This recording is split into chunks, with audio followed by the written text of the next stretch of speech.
India is considering something that sounds almost impossible, cutting off part of the Arabian Sea, turning it into a freshwater lake, and building a highway and railway across the top. If it works, two major cities in western India that are separated by less than 60 miles in a straight line could be connected by a route less than half as long as the road trip people make today.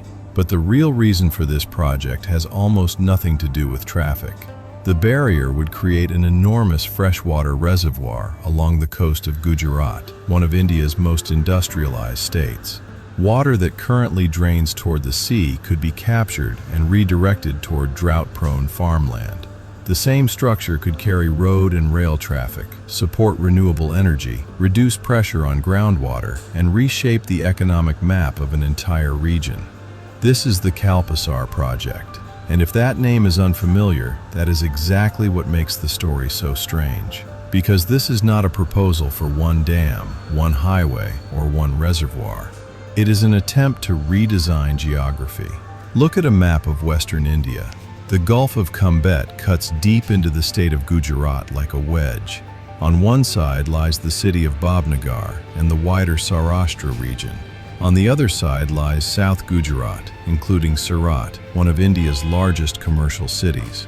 The straight-line distance between Bhavnagar and Surat is surprisingly short. The road distance is not. Because the Gulf blocks the direct route, vehicles have to drive around its northern end.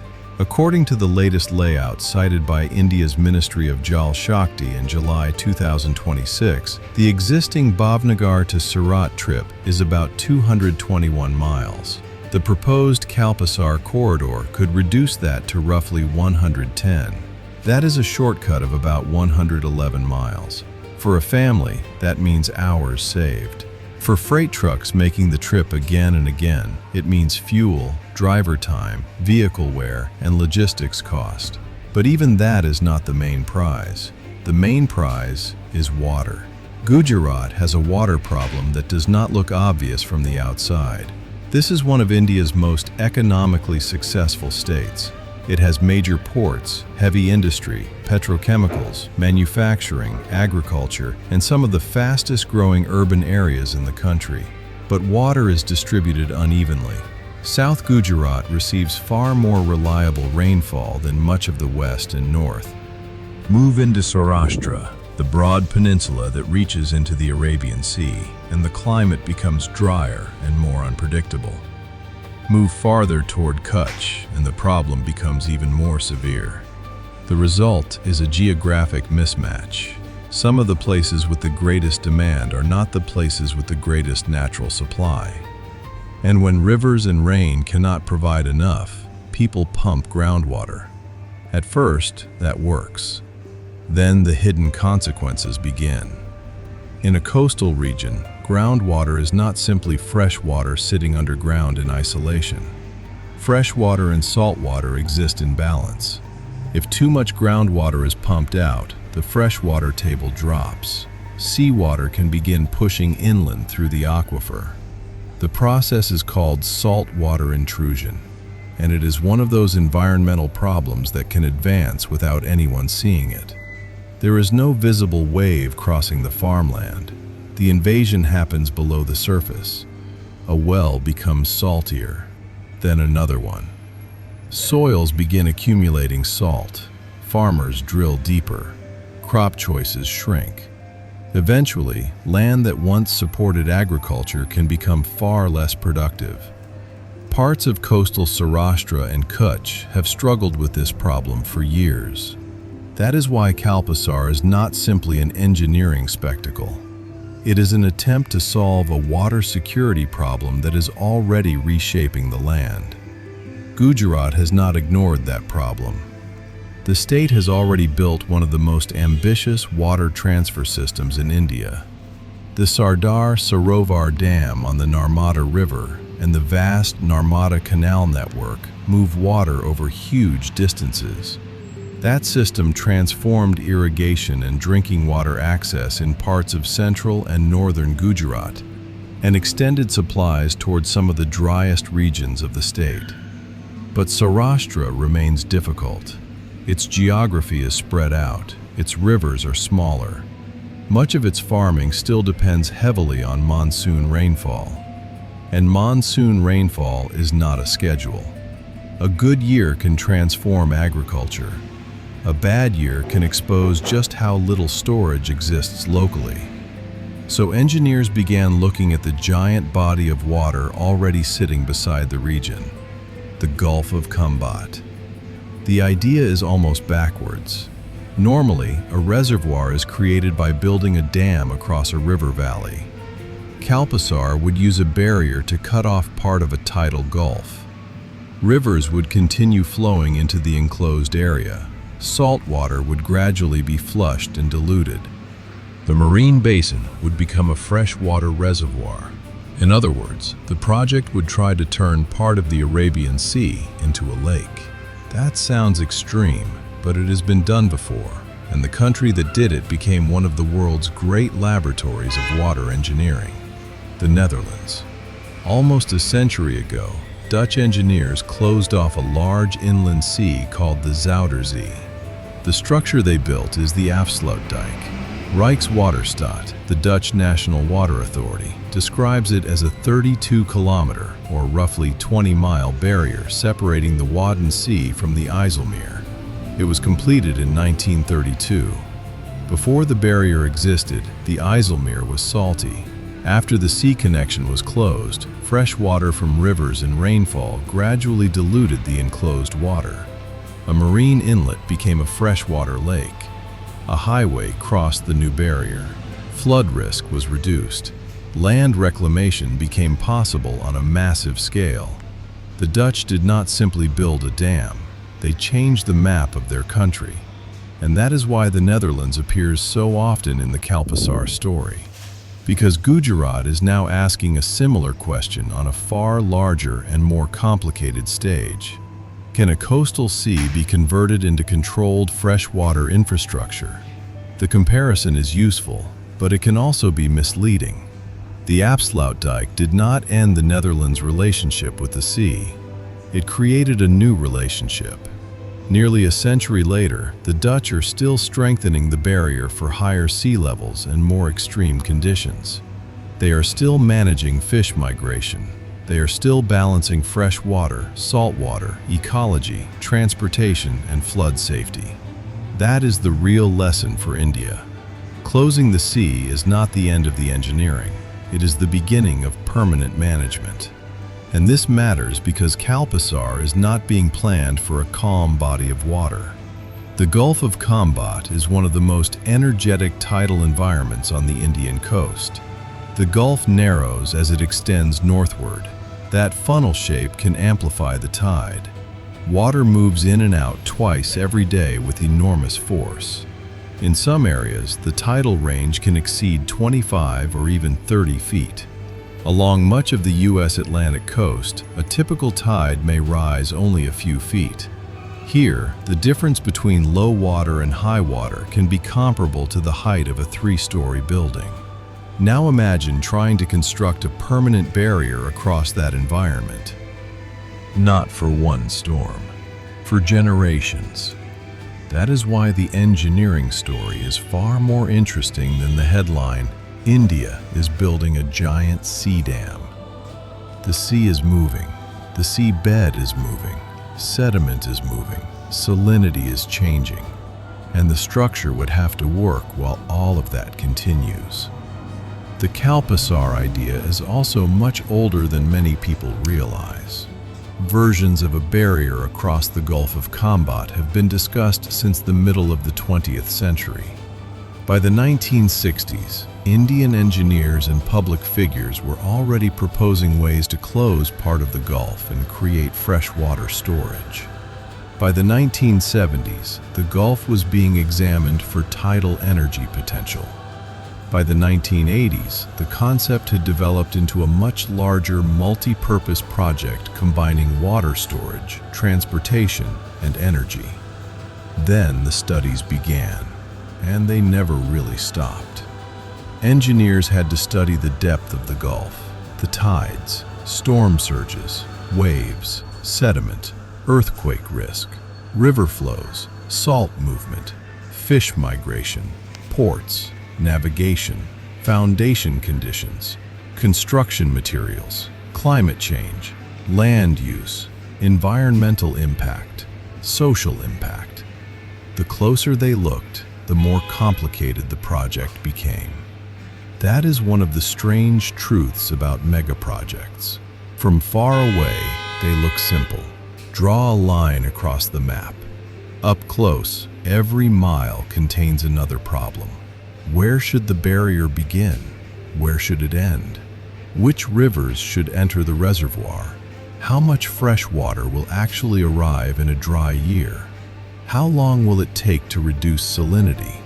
What happens to the mudflats? What happens to fisheries? How much sediment will settle behind the library? Can ships still move through the system? What happens if a major cyclone strikes during construction? How do you close the final opening without sending tidal current through a narrowing gap at dangerous speed? And then there is one of the most important questions of all. Which Kalpasar are we even talking about? Because the project has changed repeatedly. Older versions often showed a much longer barrier across the Gulf and included a major tidal power component. That sounds logical. If the Gulf of Khambhat experiences some of India's largest tides, why not harvest the movement and generate electricity? But combining tidal power with freshwater storage created major complications. A tidal basin beside a freshwater reservoir makes salinity control more difficult. Large concrete power structures add costs. A seismically active, sediment-heavy marine environment makes foundation design harder. The more functions engineers tried to combine, the harder each function became to protect. So the plan evolved. Recent feasibility work shifted toward a freshwater-dominant design and removed the earlier tidal power concept. That is important because many articles and videos still mix old and new versions of Kalpasar. They quote one barrier length from an old plan, one cost from another decade, one reservoir layout from another study. Then they combine them as if they describe the same final project. They do not. Kalpasar is still evolving, and as of August 2026, the most important fact is this. The project is not yet a completed, fully approved structure ready for crews to begin closing the Gulf. According to India's Ministry of Jal Shakti, the detailed project report was at an advanced stage of finalization in late July 2026. That is significant. But it is not the same thing as final construction approval, and that difference matters, because Kalpasar has spent decades living between two worlds. Too serious to dismiss as fantasy, too complicated to begin casually. The latest design tries to solve one of the biggest problems in the older plan, the Narmada River. The Narmada is one of Western India's most important rivers. It enters the Gulf of Khambhat near Bharuch through a large estuarine zone. Older concepts placed the Narmada mouth inside the proposed Kalpasar reservoir. That created both environmental and engineering problems. The estuary is important for marine and river ecosystems. The ground near the river mouth also includes deep deposits of soft, silty material that are poorly suited for a massive closure structure. So the newer layout shifts the main barrier northward and leaves the Narmada estuary outside the reservoir.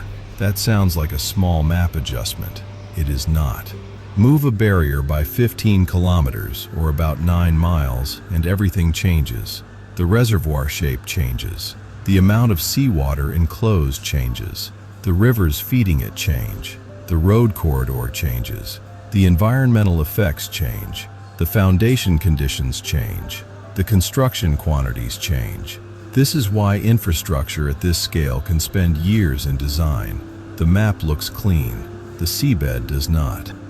To keep the Narmada outside the main reservoir while still making use of its water, Gujarat has planned separate infrastructure near Bharuch, including the Bhavnagar barrage. That barrage is part of a larger system intended to regulate lower river flows and help manage salinity and water diversion. And here is an important point that gets lost in promotional versions of the story. Moving the Narmada mouth outside Kalpasar may reduce some ecological risks. It does not eliminate environmental impact. A project that transforms hundreds of square miles of tidal gulf will affect the environment. The serious question is not whether there will be impact. There will. The question is whether the impact can be understood, reduced, compensated for, and managed well enough to justify what the project provides. And what it could provide is enormous. The proposed freshwater body has been described in feasibility material as covering around 1,600 square kilometers. That is roughly 618 square miles. For an American comparison, that is larger than the city of Houston and its entire municipal area by a wide margin. It would not look like a reservoir most Americans recognize. There would be no mountain valley, no narrow river canyon, no Hoover Dam-style wall between cliffs. This would be an artificial freshwater body formed on a tidal coast. Multiple rivers would feed it. Monsoon water that now reaches the Gulf and mixes with seawater could be stored. That water could then be sent toward Saurashtra through a large canal and pumping network. Project studies have projected irrigation benefits reaching around 1 million hectares. That is close to 2.5 million acres. Think about that scale. More than 2 million acres of farmland potentially influenced by a water project built where the sea exists today. Those are project projections, not guaranteed outcomes, but they show why Kalpasar refuses to disappear from Gujarat's planning. If the reservoir works, the effects would extend far beyond the shoreline.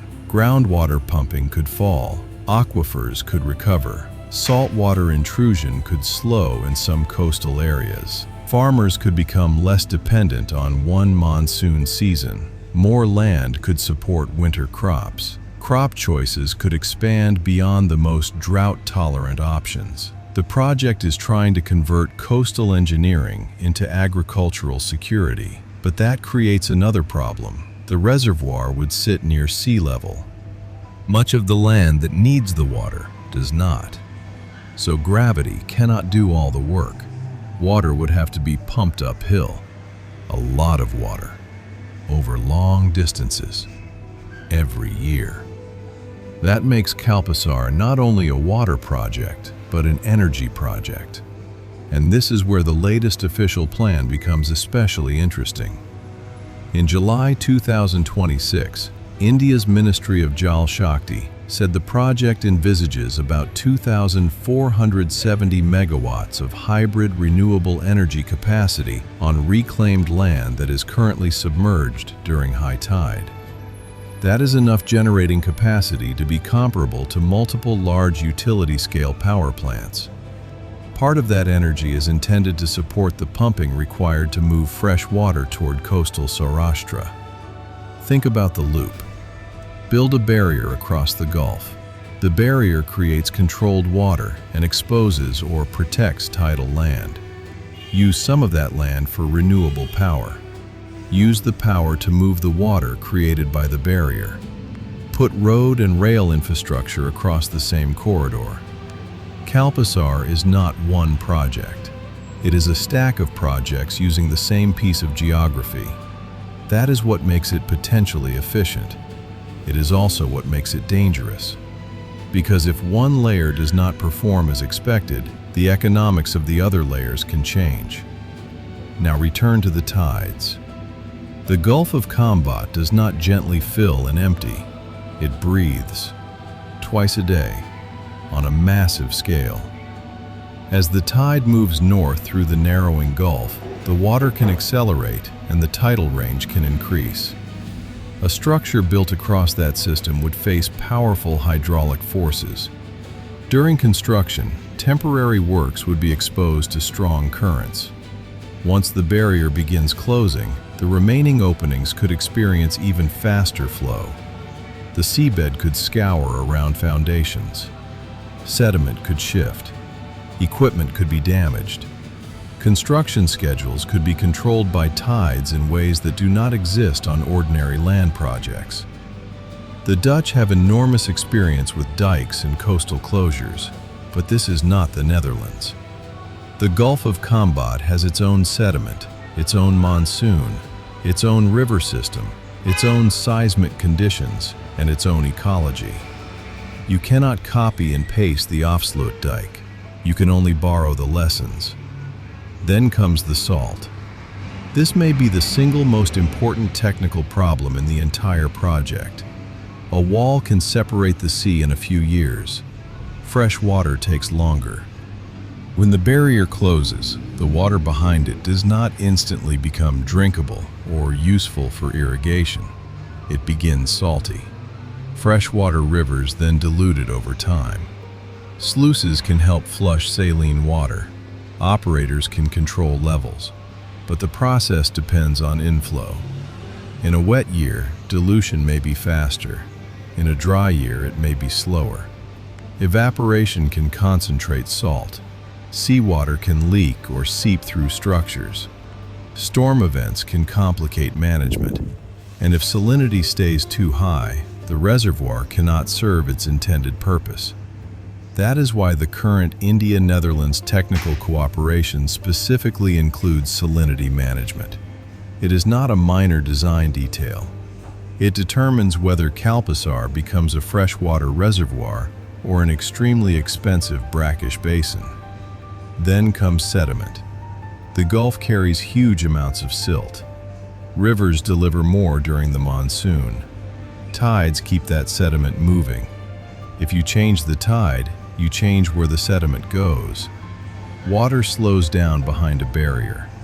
When water slows, sediment settles. That can gradually reduce reservoir capacity. It can block channels. It can increase maintenance. It can require dredging on a scale that becomes an annual operating cost, not a one-time construction problem. Engineers can model sediment transport. They can build sluices. They can dredge. But sediment never reads the design report. It follows physics. Then comes ecology. The Gulf of Khambhat is not unused space. It is a living estuary. Mudflats are exposed and flooded by the tide.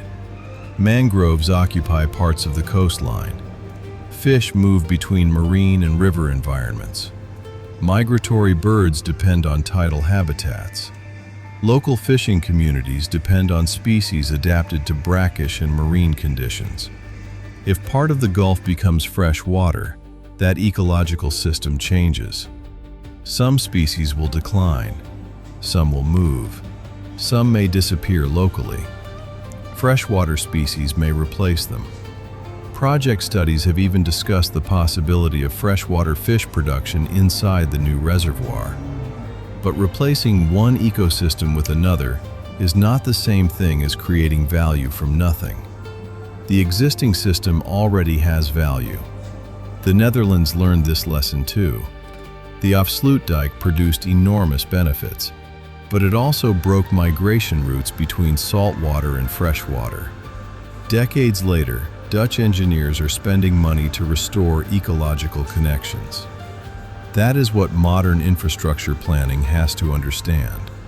Engineering can solve one generation's problem and hand the next generation a different one. Kalpasar has to plan for both at the beginning, and then there is the cost. This is where headlines become unreliable. The project has existed in some form for decades. Every decade produced a different number. The design changed. Inflation changed, environmental rules changed, construction technology changed, energy components changed, the alignment changed, transport requirements changed. Old cost estimates are still repeated online as if they apply to the current project. They do not. Until the present detailed project report is finalized and approved, any single number should be treated with caution. The more important point is that Kalpasar belongs to the class of megaprojects where cost itself becomes a technical risk. A 1% increase is not small. A multi-year delay is not simply a scheduling problem. It changes financing, it changes material prices, it changes labor costs. It may change design standards. and Kalpasar has already spent decades evolving before the main construction has even begun. That creates a brutal question. Even if the project is technically possible, does it still make economic sense at today's price? The transport case is easier to understand. Right now, the Gulf acts like a giant obstacle on the map. Bhavnagar and Surat are relatively close in a straight line. By road, the Gulf turns that short distance into a long detour. The latest official layout says the proposed highway and rail corridor could cut roughly 111 miles from that trip. For one traveler, that is convenience. For thousands of trucks, buses, workers, and freight movements repeated every year, it becomes an economic effect. Fuel consumption drops, travel time drops, vehicle wear drops. Existing highways experience less pressure. Ports and factories become effectively closer together. This is the difference between distance and economic distance. Two cities can be physically close, but economically far apart, because the route between them is inefficient. Infrastructure changes that. The United States has its own examples. Bridges, tunnels, and interstates did not merely make old trips faster. They changed where people lived, where factories were built, where ports expanded, and which cities became part of the same economic region. Kalpasar could do something similar inside Gujarat. Saurashtra and Kutch contain major ports and industrial zones. South Gujarat contains major manufacturing centers. Surat is deeply connected to workers and business families from Saurashtra. A direct cross-Gulf route could tighten those ties. Freight patterns could change. Industrial land that looks remote today could become strategically located tomorrow. A port that sits behind a long detour could suddenly connect more directly to southern markets. This is why supporters call Kalpasar a game changer. But game changer is easy to say. The project only changes the game if the reservoir becomes fresh enough, if the pumps work, if the dike survives, if the ecological mitigation works, if costs stay financeable, if environmental approvals are secured, if the transport demand is real, if the project survives political time. That last problem may be one of the hardest. Engineers think in 50-year design lives. Governments think in election cycles. Kalpasar has already passed through generations of political leadership. It has survived different plans, different governments, different cost estimates, and different technical assumptions. That persistence is evidence of how attractive the concept is. It is also evidence of how difficult it has been to execute.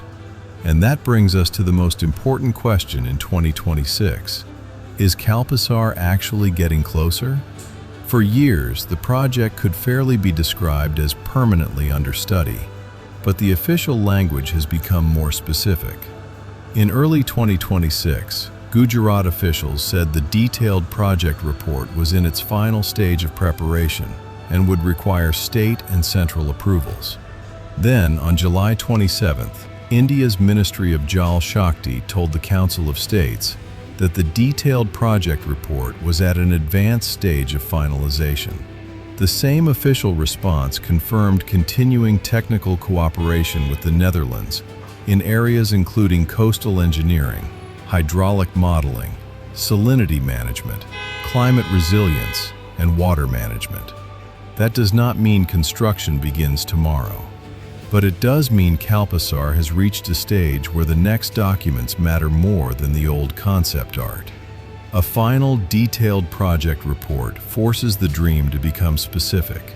Exact alignment, exact structures, exact construction sequence, exact reservoir behavior, exact environmental mitigation, exact transport design, exact cost, exact risk. At that point, Kalpasar stops being a line on a map and becomes a project that engineers, economists, regulators, and politicians have to either defend or reject. And there is one more reason Americans should pay attention to this story. It is not really about India. It is about what happens when growing regions begin running out of easy infrastructure options. The United States built many of its largest dams, aqueducts, and interstate systems in the 20th century. Today, the easy sites are gone. The cheapest routes are gone. Environmental standards are higher. Climate risk is greater. Existing cities are larger.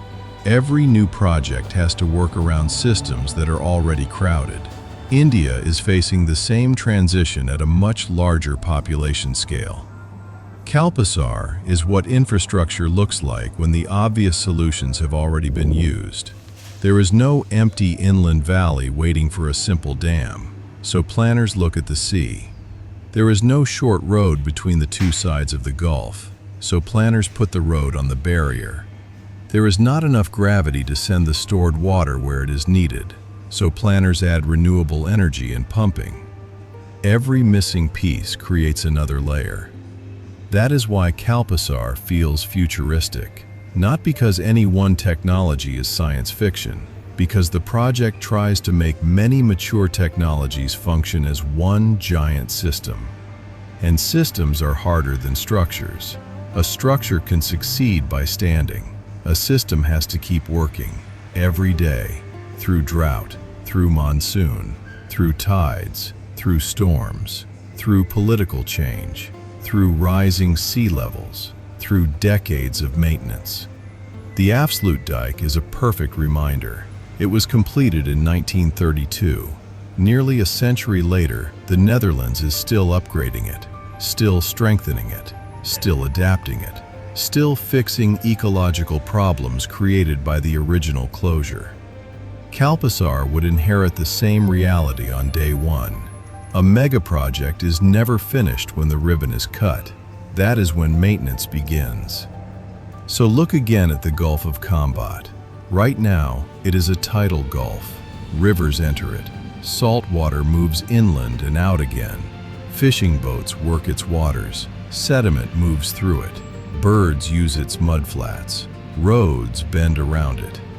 If Kalpasar is built, almost every one of those statements changes. Part of the Gulf becomes fresh water. A highway and railway cross what is now open water. Renewable energy facilities could occupy reclaimed tidal land. Pumps could move stored water toward drought-prone Saurashtra. Groundwater pressure could fall. Saltwater intrusion could slow in some areas. Millions of acres of agriculture could receive more reliable water. Ports and factories could become economically closer. New development could appear along a route that does not exist today. At the same time, tidal habitats would be transformed. Marine movement would change. Sediment would reorganize. The state would inherit a permanent responsibility to manage salinity, ecology, pumping, structures, and flood risk at a scale it has never attempted before. That is why calling Kalpasar the world's biggest dam misses the point. Its real ambition is not size, it is conversion. Sea into fresh water, distance into connection, tidal land into energy space, seasonal river flow into strategic storage, and an old geographic obstacle into infrastructure. Whether that conversion becomes one of India's greatest engineering achievements or one of its longest-running unrealized dreams depends on what happens after the studies finally end. As of now, the line across the Gulf is still a proposal, but it is a proposal with a more advanced design, a nearly finalized detailed project report, renewed India-Netherlands technical cooperation, and an official national update published only weeks ago. That is closer to reality than Kalpasar has often appeared, and yet the hardest part has not started. If you could choose only one outcome from this project, which would matter most? Water, turning part of the Arabian Sea into a freshwater reserve. Shortcut, cutting roughly 111 miles from a major regional trip. Energy, building thousands of megawatts of renewable capacity around the project. Or nature, proving that engineers can transform a tidal gulf without destroying the system that already depends on it. Write one word in the comments, because Kalpasar is not really a story about building a dam. It is a test of whether a modern country can redesign geography without losing control of the consequences.